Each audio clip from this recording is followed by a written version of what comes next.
자, 우리의 인생에 여러분들 전환점이라는 게 있죠. 전환점, 영어로 터닝 포인트, 분기점, 그런 표현들을 씁니다. 여러분들 인생에 그런 전환점이 있었습니까? 전환점. 어떤 기점으로 해서 내 삶에 현격한 변화가 일어난 적이 있는가? 이스라엘 역사의 전환점이 있습니다. 그 구약과 신약의 중간기라는 게 있어요. 그 시기가 400년이라는 기간이 흘렀습니다. 그리고 400년의 침묵을 깨고 등장한 인물이 세례 요한입니다. 그 세례 요한은 새로운 역사의 시작을 알리는 사람이었죠. 오랜 침묵을 깨고 그가 태어나서, 그리고 그가 대중들에게 나타났을 때 수많은 사람들이 세례 요한을 따랐습니다. 여러분, 많은 사람들이 자기를 주목하고 또 따를 때 약간 착각이 일어날 수가 있어요. 그런데 세례 요한은 혼란스러워하지 않았습니다. 그는 자신의 부르심 그리고 정체성이 무엇인가를 분명히 알았기 때문에, 아이덴티티죠. 내가 누구인가. 여러분, 삶이 복잡해서 흔들리는 게 아니고 내가 누구인가를 잘 모르기 때문에 흔들리는 겁니다. 세례 요한은 내가 누구인가를 분명히 알았습니다. 오늘 3절을 보면 이렇게 말씀합니다. 광야에 외치는 자의 소리가 있어 이르되. 이 세례 요한의 존재가 뭐냐? 광야에 외치는 자의 소리라는 거, 보이스. 여러분, 소리는 형태가 없습니다. 그냥 소리예요, 소리. 세례 요한은 자기 자신을 드러내고자 하는 욕망이 전혀 없습니다. 그가 존재하는 이유는 광야에 외치는 자의 소리. 그 소리는 어디로부터 오는 것이죠? 위로부터 오는 소리, 하늘의 음성입니다. 자, 그는 광야에서 거했는데요, 광야는 아무것도 없는 곳입니다. 그래서 그는 메뚜기와 석청을 먹으며 아주 심플하게 살았어요. 그가 광야로 간 목적은 딱 한 가지, 하늘로부터 임하는 소리를 듣기 위해서입니다. 여러분, 광야는 언제나 도시와 비교가 됩니다. 도시는 인간의 소리로 가득합니다. 소음이죠, 소음. 우리가 도시의 삶이 필요한 이유는 소음 때문입니다. 사람들이 자기가 하고 싶은 얘기를 다 쏟아내는 곳, 그게 도시예요. 그러나 아무도 귀를 기울여주지 않는 소리, 그런 소리로 가득한 이 소음. 그래서 도시는 언제나 요란하고 시끄럽고 들떠 있는 거예요. 그래서 이 도시에서는 하늘의 소리를 듣기에 부족한 것이죠. 특히 이 디지털 시대에 인터넷 소음에 익숙한 사람들, 하늘의 소리에 귀를 기울일 훈련이 되어 있지 않습니다. 깊은 밤 침대 위에서도 핸드폰으로 인한 소음에 시달리고 있는 현대인들, 세상이 시끄러운 이유는 이 하늘의 소리를 듣지 못했기 때문입니다. 하늘의 소리를 들으면 잠잠해지는 겁니다. 여러분, 내 꿈자리가 시끄럽고 잠을 잘 못 이루고 내 마음이 복잡하고 혼란스러운 이유는 이 세상의 소리로 내 안이 가득해 있기 때문에 그래요. 하늘의 소리를 들으면, 그 하늘의 그 원음을 들으면 내 마음이 고요해지는 거예요. 세례 요한은 광야에 갔어요. 왜? 광야는 하늘의 음성을 듣기에 최적화된 곳이기 때문에. 하나님의 종들은 모두 광야에서 하나님의 음성을 들었습니다. 그리고 그 광야는 하나님과 독대하는 자리였어요. 그래서 하나님의 음성을 들으려고 하면 광야로 가야 하는 겁니다. 세례 요한은 광야에서 하늘로부터 들려오는 소리를 들었습니다. 필요한 것은 하늘의 소리였기 때문에. 그리고 그 들은 소리를 백성들에게 전했습니다. 인기 있는 설교를 할 이유가 없습니다. 하늘의 소리를 들은 그대로 전하는 게 선지자의 사명이기 때문에. 하나님은 당신의 존재를 하늘의 소리, 그 음성을 통하여 당신을 드러내십니다. 그래서 하나님은 말씀하시는 하나님. 그런데 그 말씀을 하나님의 종들에게 부어주셔서 그 말씀을 땅에 흘려보내는, 그 말씀이 그 땅에 들려질 때 비로소 그 하늘의 음성이, 하늘의 뜻이 땅에 이루어지는 새로운 출발점이 되는 것입니다. 자, 세례 요한의 역할은 그가 그리스도의 오심을 예비하는 거예요. 그래서 그의 메시지의 핵심이 뭐냐면 회개의 세례였습니다. 4절에 보니까 세례 요한이 광야에 이르러 죄 사함을 받게 하는 회개의 세례를 전파하니 그랬습니다. 세례 요한의 메시지는 딱 하나였습니다. 회개였어요. 회개. 설교의 전부예요. 처음부터 끝까지 세례 요한의 메시지의 핵심은 회개였습니다. 오늘날로 제가 설교를 한다면 다음 주에 오셔도 회개, 그 다음 주에 오셔도 회개. 세례 요한은 백성들이 듣고 싶어하는 메시지를 전하는 것과 상관이 없었어요. 그는 시종일관 회개의 세례를 선포했습니다. 왜? 회개보다 더 중요한 게 없으니까. 새로운 시대를 열기 위해서는 회개가 있어야 되기 때문에. 회개가 있어야 비로소 출발이 되는 거예요. 회개라고 하는 키워드를 눌러야 다음에 진도가 나가는 거예요. 회개가 일어나지 않으면 nothing happen, 아무 일도 일어나지 않는 거예요. 거기서 그대로 똑같아요. 변하지 않아.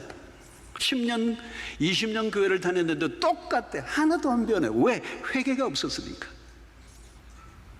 회개를 해야 뉴턴이 되는 거예요. 새로운 시작이 되는 거예요.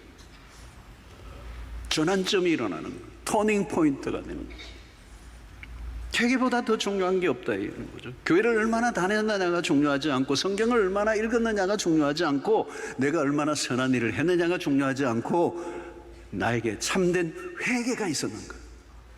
그 회개가 없으면 새로운 시작은 불가능한, 전환점은 없는 거예요. 자, 그러면 회개란 무엇일까요? 우리가 잘 알고 있습니다. 회개는 방향을 바꾸는 것입니다. 디렉션, 방향을 바꾸는 거예요. 방향이 중요해요. 어느 방향을 바라보고 있느냐는 거예요. 이전과 같은 방향으로 가면 안 된다는 거예요. 그래서 돌이키라는 거예요. 돌이키는 것이 회개예요.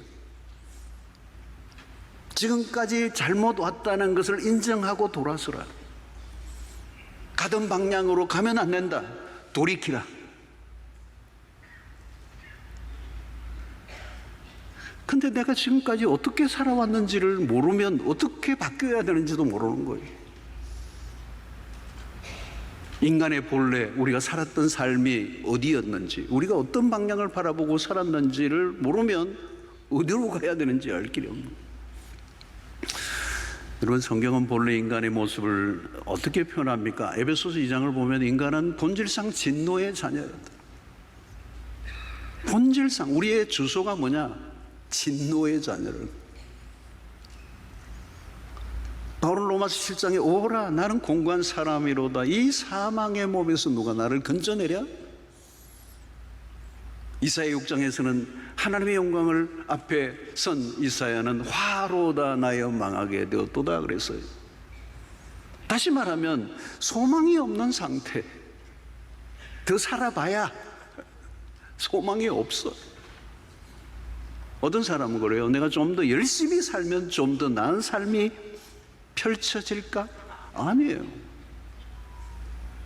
방향 전환이 안 되었는데 최선을 다한다고 될까요? 왜 성공을 했는데 외로워요? 많은 것을 가졌는데 왜 우울하죠? 몸에는 화려한 옷을 걸쳤는데 왜 마음은 심란하죠? 좋은 침대에 누웠는데 잠이 안 와요. 자신이 하고 있는 최고의 성과를 얻었는데도 불안해. 뭔가 잘못되어 있는 거죠. 생존의 치열한 싸움은 끝도 시작도 끝도 없는 거예요. 방향 없는 열심이고 목적이 분명하지 않는 최선. 여러분, 회개는 느낌이 아닙니다. 울고 나니 좀 기분이 나아진 정도를 말하는 게 아닙니다. 회개는 돌아서는 것, 마음과 생각을 바꾸고 구체적인 행동이 달라져야 하는 것. 붙잡고 있던 것, 바라보고 있던 것, 집착하던 것들로부터 돌아서라는 겁니다. 그런 의미에서 회개란 우리의 익숙한 삶의 방식을 바꾸어 놓는 것입니다. 지금까지 살아왔던 삶의 익숙함에서 벗어나는 것. 그 익숙함이란 뭘까요? 죄의 습관입니다. 죄의 습관이 무서워요. 여러분, 죄의 행동보다, 그 자체보다 더 무서운 것은 죄의 뿌리가 문제예요. 죄의 나무예요. 그냥 열리는 게 죄. 죄에서 벗어나려고 해도 벗어날 수가 없어. 왜? 회개했다고 했는데 다시 이전으로 돌아가는 것이 일반적인 모습이에요. 왜? 죄의 습관 때문에. 이 뿌리 깊은 오래 묵은 습관. 회개는 그 이전의 상태에서 벗어나는 것. 더 이상 죄를 안 짓는 정도가 아니라 죄가 싫어져야 되고, 진짜 회개한 사람들에게 일어나는 정상은 죄에 대해서 몸서리를 치는 것. 여러분, 토해낸 걸 누가 다시 들여다보고 그것을 먹는 사람이 있겠습니까? 누가 다시 그것을 먹으려고 하겠습니까? 죄를 지으면 마음이 몹시 불편해져야 정상이에요. 회개를 해도 또 죄를 지울 수 있습니다. 그러나 그때는 깊은 탄식이 오는 겁니다. 진짜 회개를 한 사람은 그 죄의 횟수가 현저히 줄어들게 돼 있어요. 마음이 그래요. 다시는 죄를 짓고 싶지 않아. 여러분, 거짓 회개의 특징은 삶의 변화가 없습니다. 참된 회개를 하면 삶의 변화가 일어납니다. 대표적인 사람이 삭개오라는 사람입니다. 예수를 만난 이후에 그는 완전히 돌아섰습니다. 여러분, 삭개오는 어떤 사람입니까? 로마의 앞잡이, 동족의 매국노의 역할을 했습니다. 동족들로부터 욕을 얻으면서 로마의 앞잡이가 되었어요. 동족들에게 세금을 탈취하여 반은 로마 정부에 주고 반은 자기가 척제하고 돈을 끌어모았던, 사람들로부터는 멸시를 받는다 할지라도 돈이 자신의 삶의 방향, 목표였어요. 돈만 바라보고 살았던 삶이었습니다. 그런데 예수 그리스도를 만난 이후에 그는 자기의 재산을 내어놓습니다. 방향이 바뀐 거예요. 돈을 바라보던 사람이 그리스도를 바라보니까 물질을 내어놓습니다. 우리는 재물을 포기한 삭개오에게 초점을 맞추는 게 아니라 그가 만난 예수가 누구이기에, 여러분, 예수를 진짜 만나면 회개할 수밖에 없습니다. 돈만 바라본 방향에서 그리스도를 바라보는 방향 전환이 일어난 거, 그게 삭개오의 모습이었습니다. 그러면 왜 세례 요한은 회개의 세례를 외치는가? 회개는 그리스도를 맞이할 준비의 필수적인 것이기 때문에 그래요. 여러분, 그리스도를 만나는 것보다 우리의 인생에 큰 사건은 없습니다. 그 그리스도를 맞이하는 것은 그냥 되는 게 아니에요. 그리스도를 맞이할 준비를 해야 된다는 거예요. 그냥을 맞이할 수 없습니다. 그리스도를 맞이하는 그 일을 위하여 준비를 해야 된다. 준비한 사람이 그분을 맞이할 수 있다. 그리스도를 맞이하는 곳은 어디예요? 우리의 마음입니다. 문제는 우리의 마음, 인간의 마음. 여러분, 마음을 들여다본 적이 있습니까? 세상에 가장 끔찍한 게 우리의 마음이에요. 예레미야 선지자가 잘 묘사하고 있습니다. 예레미야 17장 9절에 보면 만물보다 거짓되고 심히 부패한 것은 마음이라. 누가 능히 이를 알리오마. 여러분, 요즘 여름에 더워서 어디 쓰레기통에 가면 음식물이 있으면 금방 부패해가지고 냄새, 악취가 날 거예요. 여러분, 거기에 냄새를 맡아보고 그것을 부패한 걸 보면 이것보다 더 심한 게 인간의 마음. 그러니까 인간의 마음은 부패할 대로 부패하고 버려진 상태로 있는 거예요. 이 세례 요한에게 주어진 사명은 이 마음에 어떻게 이대로는 그리스도를 모시할 수 없다는 거예요. 시온의 대로, 비포장대로의 하이웨이가 열리도록 하기 위해서는 회개가 필요하다. 오실 길을 가로막는 것은 누가 막는 게 아니라 내 마음, 내 안에 가로막고 있는 죄, 이 거대한 장애물인 죄를 치우기 전에는, 회개하기 전에는 그 죄의 방해물을 없애야 오신 그리스도를 우리가 맞이할 수 있다는 거예요. 사랑하는 성도 여러분, 오늘 또 우리가 예배 자리에 왔다고 다 은혜 받는 게 아니에요, 여러분. 예배 자리에 나오기 전에 여러분들이 시온의 대로 이 하이웨이를 열어놓으셔 마음을 청결하게 하고 회개의 상태로 우리의 마음이 평탄하게 되어질 때 그리스도가 우리에게 찾아오시는 거예요. 그래서 선지자의 예언이 구체적이잖아요. 이사야 40장 4절에 골짜기마다 도두어지며 산마다 언덕마다 낮아지며 고르지 아니한 곳이 평단하게 되며 험한 곳이 평지가 될 것이다. 왕의 대로를 만들기 위해 해야 할 일들이요, 높은 곳을 낮추고 낮은 곳을 도두어야 평탄하게 해야 된다. 가로막고 있는 장애물들은 다양합니다. 여러분들 사람마다 다 다를 수 있어요. 그리스도를 모시지 못하는 각자의 삶 속에 있는 장애물들이 있어요. 그 하나를 제거하지 않으니까 끊임없이 그리스도가 오시고자 하지만 내가 그것을 가로막고 있는. 여러분, 대표적인 장애물이 뭔지 아세요? 높아진 마음, 높은 산, 언덕.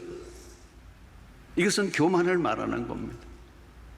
여러분, 교만하면요 그리스도를 모실 수가 없어요. 교만하면 은혜를 받을 수가 없어요. 근데 인간이 얼마나 교만한데요. 이 교만이 얼마나 무서운지 이게 사라지지가. 교만이 있으면 거대한 산이에요. 그리스도가 오실 수가 없어. 가로막고 있는 것. 여러분들의 마음에 높아진 마음이 있다면 그것을 하나님 앞에 내려놓고 회개하고 겸손으로 무장할 때 주님이 찾아오시는 줄로 믿습니다. 여러분, 인간은 끊임없이 자기를 극대화해요. 자기 과신을 해요. 자기 과몰입을 해요. 자기 사랑, 자기 애에 빠져요. 내가 나를 예배합니다. 찬양의 대상이 자기 자신이에요. 우리는 우리 자신을 얼마나 부풀리려고 하는 욕망이 강한지 모릅니다. 나도 모르게 내가 하나님의 자리에 앉아 있어요. 여러분, 우리 물건을 살 때 여러분들 주님에게 결제 받고 하세요. 여러분, 막 그냥 카드 내가 긁으세요. 내가 막 긁을 때는 내가 하나님 된 것 같아요. 하나님이 하나님 자리에 올려드리는, 내가 언제나 옳다는 태도, 자신만만하고 고집스러움이 몸에 배어있는 그 태도로는 그리스도가 오실 수가 없는 거. 여러분, 세례 요한을 보십시오. 그는 철저히 자기를 낮춥니다. 시종일관 그리스도에게만 초점을 맞춥니다. 겸손이란 뭘까요, 여러분? 그리스도에게 주목하는 거예요. 자기를 잃어버렸어. 또 어떤 방해물입니까? 깊은 골짜기, 원망과 불평. 이스라엘 백성들은 광야에서 원망과 불평을 쏟아놓습니다. 그들은 가나안으로 가는 길을 스스로 막았습니다. 여러분, 원망과 불평을 조심하십시오. 원망의 화살은 궁극적으로 하나님에게로 향해 있습니다. 어려움이 닥치면 곧바로 하나님에게 불만을 토해냅니다. 불평을 거슬러 올라가면 하나님이 내 마음에 들지 않는다는 뜻이에요. 자기 생각대로 안 될 때 억지를 부리는 아이와 같습니다. 자기 중심적인 태도, 내 방식을 고집하고 내 주장을 절대화하면 원망과 불평을 하게 되는 것입니다. 원망과 불평으로 가득 차 있으면 하나님을 맞이할 수 없습니다. 내 계획과 생각대로 돌아가지 않는다 할지라도 우리는 언제나 하나님께 감사할 수 있어야 하는 거죠. 자기 자신에게로 향해 있는 사람은 회개할 수 없습니다. 회개란 세상을 향해 있던 마음이 그리스도에게로 돌이키는 것. 그래서 그 방해물을 깔끔히 채워야 영광의 왕을 맞이할 수 있는 것입니다. 여러분, 석양이 서쪽으로 넘어갈 때 아름다운 장관을 본 적이 있습니다. 요즘은 높은 건물들이 도시에는 많아서 일출을 보기가 쉽지 않아요. 또 공해가 많아서 하늘의 별들도 보기가 어렵죠. 높은 빌딩들, 미세먼지들, 그리고 분주한 일상들, 또 탐욕에 쩔여서 피곤한 일상을 살아가는 사람들은 아름다운 순간이 눈앞에 펼쳐져 있어도 보지 못합니다. 보아야 할 것을 보지 못하는 게 불행이에요. 여러분, 아름다운 광경을 목격할 때 우리에게 감탄사가 나옵니다. 감탄이 터지죠. 세상에 아름다운 장관들이 많죠. 자연을 볼 때. 그런데 해마다 부산에서 광안대교에서 불꽃 축제를 하는 때마다 안타까워요. 뭘 저렇게 돈을 쓰나? 불 다 끄고 돈 한 푼도 안 들이고 불 다 끄고 하늘의 별들을 보면 훨씬 더 멋있을 텐데.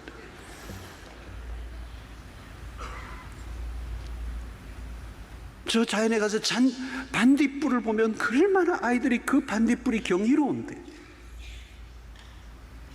그 불꽃 보러 갔다가 반쯤 보고 난 뒤부터는 무슨 생각이 나요? 집으로 어떻게 돌아가나. 화약 냄새는 자욱하고. 시드니에서 북쪽으로 가면 블루 마운틴이라는 곳이 있는데, 거기 가면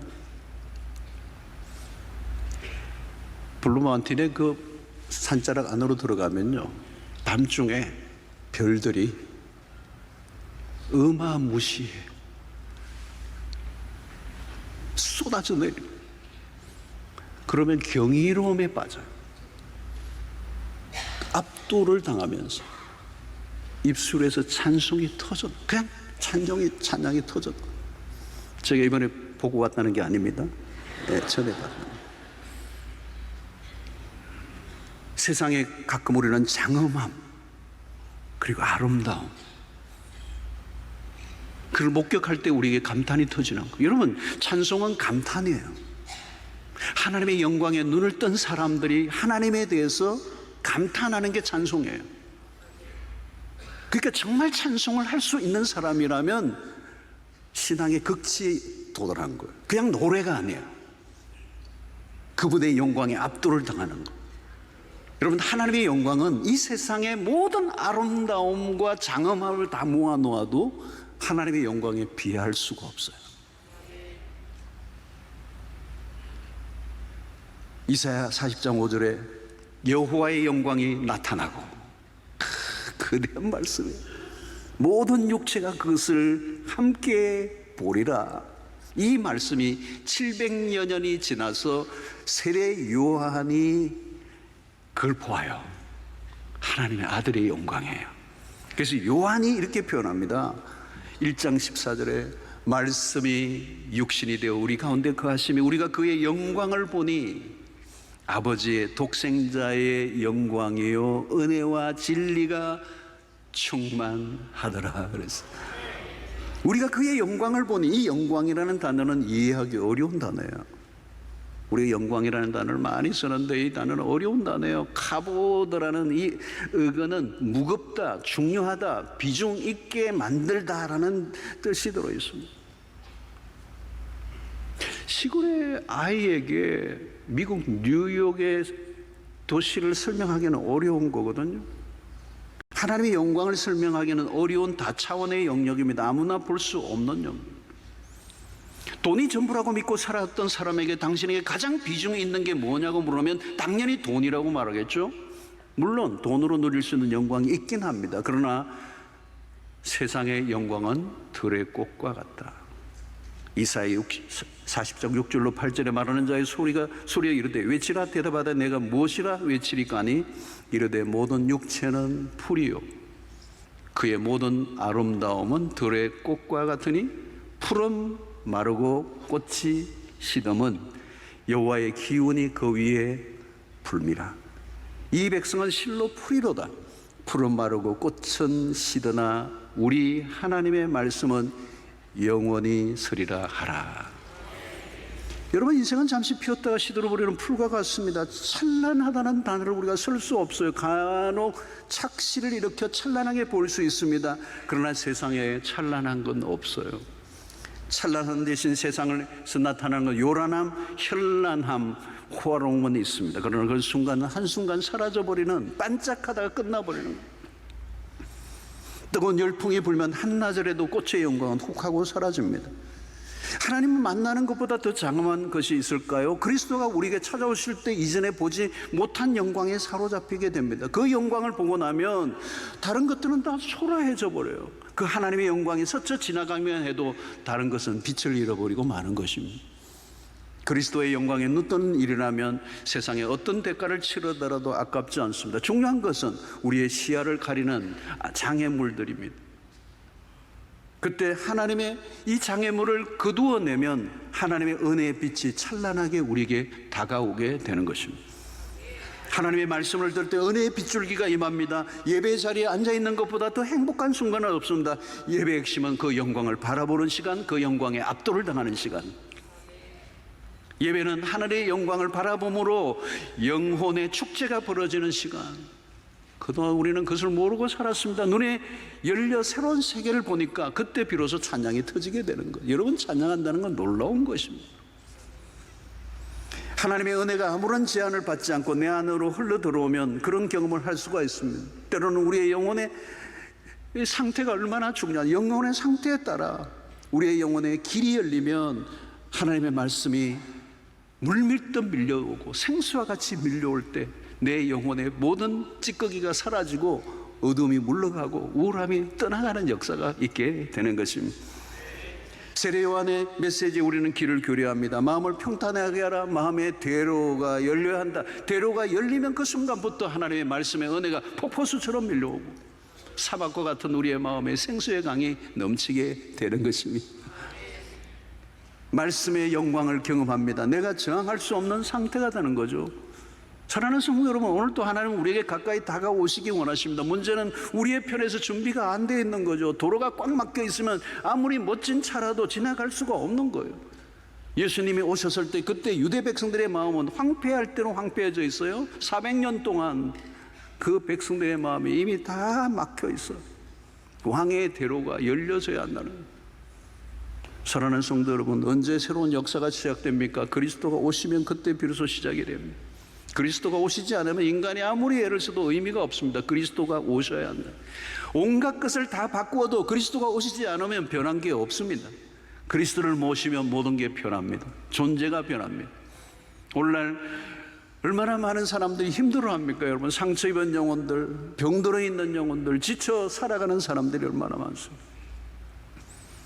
세상에 여러분, 이전에 비해서 우리가 얼마나 풍요로운 세상을 살고 있습니까? 모든 게 차고 넘칩니다. 여러분, GDP가 일본을 넘어섰다는 게 상상이 되십니까? 우리나라가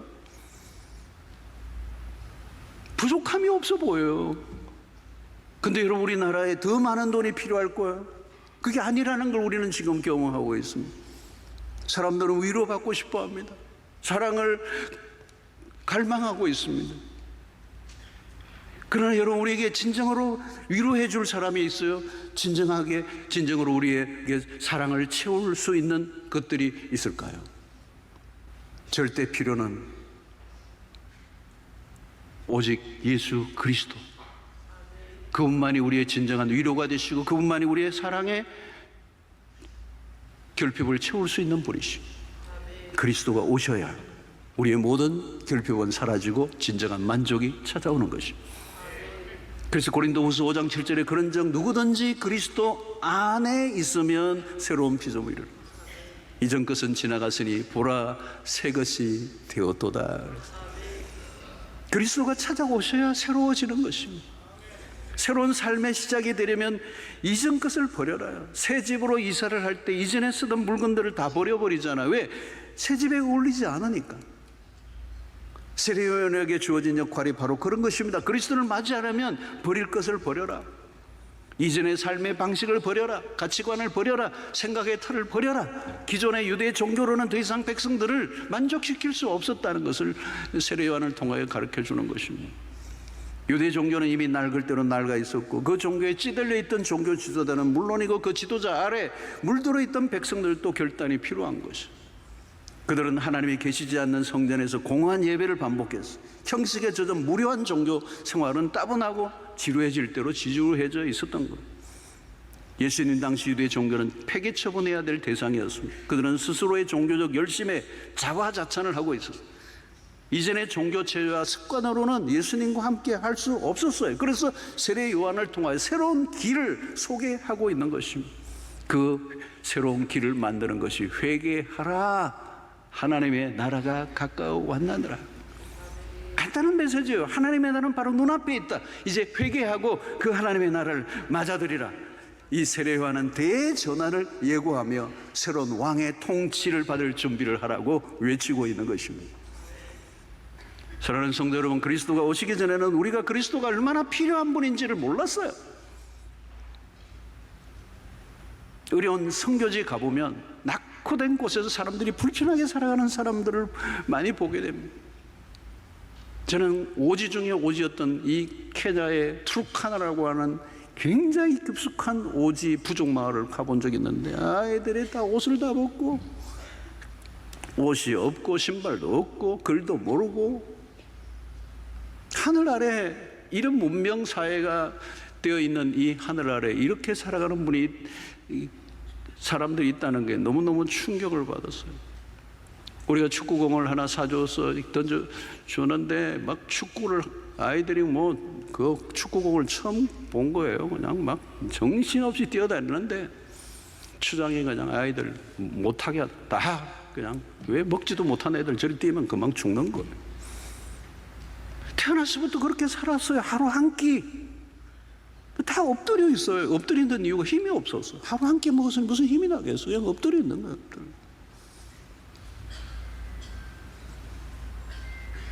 문명 국가에 살아가던 우리가 그런 곳에 가면 너무 불편하죠. 이미 편리함과 풍족함을 경험했기 때문에. 여러분, 그리스도를 만난 순간 우리의 이전의 상태가 비로소 보여요. 이전에는 모르고 그냥 살았습니다. 그렇게 사는 게 전부인 줄 알았어요. 돈만 있으면 행복할 줄 알았고, 결혼만 하면 잘 살 줄 알았고, 성공만 하면 다 되는 줄 알았어요. 그런데 그리스도를 알고 난 뒤부터, 성경을 알고 난 뒤부터 다른 세계가 열린 거예요. 이전에 그렇게 즐겁고 좋아했던 것들이 더 이상 우리의 흥미를 끌지 않는, 이전에는 그렇게 부러워했어요. 그런데 지금 부러워하는 게 아니고 그렇게 살아가는 사람들의 삶이 그렇게 불쌍하게 보여집니다. 그리스도 없이 사는 삶이 얼마나 피폐하고 허무한 삶인가. 눈을 뜬 거죠. 내가 무엇 때문에 이전에 그렇게 좋아하고 열광했는지 뒤늦게 깨닫는 거죠. 유치한 갈망을 하고 유치한 싸움을 하고 헛된 것을 추구하며 살았던 과거의 삶, 다시는 돌아보고 싶지 않은 그 삶, 그리스도를 발견한 후에 내 삶에 찾아온 새로운 변화. 그래서 바울은 빌립보서 3장 7절로 8절에 그러나 무엇이든지 내게 유익하던 것을 내가 그리스도를 위하여 다 해로 여길 뿐더러 또한 모든 것을 해로 여기면 내 주 그리스도 예수를 아는 지식이 가장 고상하기 때문이래. 내가 그를 위하여 모든 것을 잃어버리고 배설물로 여기면 그리스도를 얻었기 때문이다. 그리스도가 없는 삶이 얼마나 공허한가 이전에는 몰랐어요. 돈만 있으면 되는 줄 알았어요. 왜 삶의 악순환이 반복되는지, 그 악순환의 고리가 왜 끊어지지 않는지, 왜 인생이 이렇게 피곤하고 낙심으로 가득한 삶인지, 그리스도를 만난 이후에 우리가 얼마나 헐벗은 삶을 과거에 살았는가를 비로소 발견하게 됩니다. 하나님의 말씀의 풍요를 맛보기 전에는 영적 빈사 상태가 어떤 것인지를 몰랐어요. 그런데 이제는 하나님의 말씀의 맛을 본 순간부터 그 말씀이 없이는 하루도 살 수 없음을 내가 깨닫게 되고, 아무리 힘들고 어려도 하나님의 말씀이 빛처럼 내 영혼에 임하면 살 소망이 생기는, 이 은혜가 우리가 이제 깨닫는 것이죠. 그리스도를 모셔드리면 그 다음부터 일어나는 것은 풍요예요. 그래서 예수님이 요한복음 6장의 오병이어 사건, 이 오병이어로 5,000명이 먹고도 남는 이 사건은 새로운 시대가 열렸음을 알려주는 상징적인 사건이에요. 하나님의 나라가 가까웠다는 것, 결핍으로 가득한 세상에 더 이상 결핍에 시달리지 않아도 되는 날이 가까웠는데, 그 결핍을 해결하는 유일한 길은 생명의 영원한 떡이신 예수 그리스도라는 거죠. 이전에는 채워지지 않은 것으로 인하여 늘 힘들었어요. 그럼에도 왜 힘들어 하는지 원인을 모르고 살았어요. 근데 그 원인이 한마디로 그리스도 없는 삶이었다는 것. 주님을 위해 무엇인가를 우리가 함으로 얻어내는 것이 아니라 이미 그리스도가 우리를 위하여 이루어 놓으신 것을 누리는 삶을 하나님께서 우리에게 제공하고 있어요. 이제 우리가 하는 것은 뉴턴이에요. 확실하게 돌아서는 것. 옛 삶의 반복이 아니라, 그저 생존이 아니라 돌이키는 것. 그래서 세례 요한의 메시지는 선명하게 오늘 우리 시대에게도 동일하게 들려지는 거, 회개하라는, repent, 돌아서라. 하나님의 나라가 이미 우리 앞에 있다고 말씀하고 있는 것입니다. 사랑하는 성도 여러분, 신앙은 내 삶의 무료한 연장이 아닙니다. 무료함이 아니에요. 축제예요. 우리는 이제 우리가 무엇을 쟁취함으로 누릴 수 있는 게 아니라 하나님이 이미 이루어 놓으신 것을 누리는 것입니다. 문제는 우리가 움켜쥐고 있는 것, 붙들고 있는 것을 내려놓고 온전히 예수 그리스도를 모셔드리는 것. 그분이 우리의 삶의 참된 왕으로 찾아오실 때, 우리가 그분의 통치를 받을 때 그곳에 천국이 이루어지는 것입니다. 요한복음 2장에 보면 가나의 혼인잔치집에 잔치집이 된 것은 포도주가 아니에요. 그리스도, 그분이 진정한 포도주가 되시고 그 잔치집을 잔치집 되게 하신 것이죠. 사랑하는 성도 여러분, 오늘 여러분들의 삶에 그리스도를 온전히 모실 때 여러분들의 삶은 축제가 될 줄로 믿습니다. 천국이 이루어질 줄로 믿습니다. 그리스도가 오심으로 새 시대가 열리는 거예요. 뭐 사업이 하나 잘 되어서 새로운 시대가 오는 게 아니고, 어디 진급이 돼서 새로운 시대가 오는 게 아니고, 이사를 가면 새로운 시대가 열리는 게 아니고, 그리스도가 오셔야 돼요. 그때 어둡고 찝찝한 역사를 종결시키는 것입니다. 그 일을 위해서 세례와는 그 왕을 모셔드릴 준비를 하라고 말하는 거예요. 전환점, 뉴턴을 했는 거예요. 사랑하는 성도 여러분, 이 광야 같은 이 척박한 마음에 고속도로가 열려 그리스도를 만나는 여러분 생애 최고의 경험이 일어나게 되기를 축원합니다. 여러분, 나방은요, 빛에 끌리는 존재예요. 빛을 바라보는 거. 근데 인공 조명이 등장하면서 나방은 낭만에 부딪혀요. 밤에 켜둔 촛불에 끌려 불꽃에 다 죽어버려요. 빛에 끌리는 이 태생적 본능 때문에 나방은 잘못된 빛을 구별하지 못하고 파국을 맞습니다. 우리는 어떤가요? 우리에게 참된 만족을 주는 게 뭘까요? 우리의 영혼이 혼미해져서 그릇된 환상의 지배를 당하고 무익한 것을 쫓았던 영혼이 다시 그분에게로 돌아가는 것, 그것이 회개예요. 돌이키는 순간 주님은 우리의 삶에 깊이 찾아오시고, 그리고 그분으로 인하여 우리의 인생의 전환점이 시작되는 것입니다. 불현듯 여러분들의 마음에 어느 순간 내가 무엇인가 잘못된 길로 가고 있다는 깨달음이 잠시라도 스쳐 지나가고 있다면 그것은 지금 변화의 시점에 와 있다는 뜻이요. 그 깨달음은 성령이 주시는 사인인 것입니다. 나 이대로 살 수 없어. 이대로 살아서는 안 돼. 이 위대한 전환점을 주시는 하나님의 그 손끝에 반응하시고 여러분의 인생에 새로운 출발이 일어난다면 지금 이 순간도 하나님의 나라는 활짝 열려 있고 결핍은 끝이 나고 풍요를 누리고 이 세상 사람들이 알지 못하는 기쁨과 환희를 느끼고 축제의 삶으로 하나님의 나라를 경험하고 그 삶을 통하여 하나님의 영광을 우리의 삶을 통하여 드러내게 될 때 하나님이 우리를 통하여 영광을 받으실 줄로 믿습니다. 새로운 시작, 누구나 지금 시작될 수 있습니다. 여러분들의 마음에 장애물을 제거하십시오. 그리고 시온의 대로 하이웨이가 열리게 하십시오. 그리고 위로부터 폭포수처럼 임하는 하나님의 은혜의 시대를 경험하고 시작하는, 그래서 어둠이 물러가고 찝찝함이 물러가고 답답함이 물러가고 혼란이 물러가고 여러분들 안에 참된 자유와 평강과 환희와 감탄과 찬송이 울려 퍼지고 주의 영광에 눈뜬 자로, 이 세상에 눈이 가려진 자로 살아갈 수 있는 승리하는 여러분들 되시기를 주의 이름으로 축원합니다. 하나님, 오늘도 우리에게 주신 말씀을 통하여 우리의 삶의 방향을 다시 한번 재조정하기를 원합니다. 전환점을 맞이하기를 원합니다. 빛을 분별하기를 원합니다. 우리가 가야 할 길을 가게 하여 주시옵소서. 잘못된 길에서 돌이키게 하여 주시옵소서. 결단을 하게 하여 주시옵소서. 장애물을 제거하게 하여 주시고 시온의 대로가 열려 왕 되신 주님을 맞이하고 그분과 함께 하나님의 나라를 경험하는 일상을 살기로 결단하는 주의 백성들 되게 해주시기를 원하오며 예수님의 이름으로 기도하옵나이다.